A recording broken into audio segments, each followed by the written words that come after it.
ఇంట్లో చెడుకాలం మొదలైందనడానికి ఇదే సంకేతం. జాగ్రత్త. చాలా మంది జీవితంలో చాణక్యుడి నీతిని పాటిస్తారు. మీరు ఆయన చెప్పిన విషయాలను, చెడు శకునాన్ని సూచించే కొన్ని ముందు జాగ్రత్తలను చూడవచ్చు. ఇంట్లో వచ్చే ఆర్థిక సంక్షోభాన్ని కొన్ని సంకేతాల ద్వారా కనిపెట్టవచ్చు అంటారు. చాణక్య నీతిలో ఈ లక్షణాలు ఏమిటో చూద్దాం. చాణక్యుడు మన జీవితానికి సంబంధించిన ఎన్నో విషయాలు చెప్పాడు. అతను తన నీతిలో దీని గురించి చాలా రాశాడు.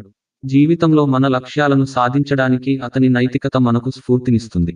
అందుకే చాలా మంది చాణక్యుడి మార్గాన్ని అనుసరిస్తున్నారు. మన జీవితంలో చెడుకాలం మొదలైందని మనం ఎలా గుర్తించగలమో చాణక్యుడి ఏం చెప్పాడో చూద్దాం. ఎండిపోయిన తులసి మొక్క. సాధారణంగా చాలా మంది తమ ఇళ్లలో తులసి మొక్కను ఉంచుకుంటారు.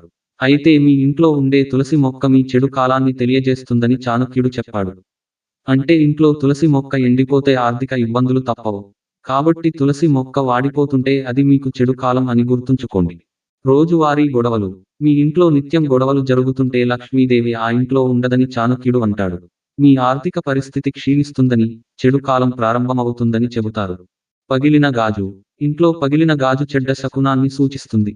చాణక్యుడు చెప్పిన ప్రకారం ఇంట్లో గాజు పగిలిపోతే ఏదైనా ప్రాబ్లం వస్తుందని నమ్ముతారు. పూజ లేని ఇల్లు. చాణక్యుడి నీతి ప్రకారం ఇంట్లో ఆనందం, శ్రేయస్సు కోసం సాధారణ పూజ చాలా అవసరం. రోజు ఇంట్లో పూజ చేయడం వల్ల లక్ష్మీదేవి మీ ఇంటికి వస్తుందని చెబుతారు.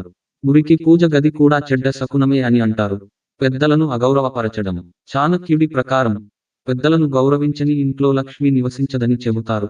అంతేకాదు ఆనందం ఇంట్లో ఉండదు, రాదు. అందుకే పెద్దలను గౌరవించాలని ఎప్పుడూ చెబుతుంటారు.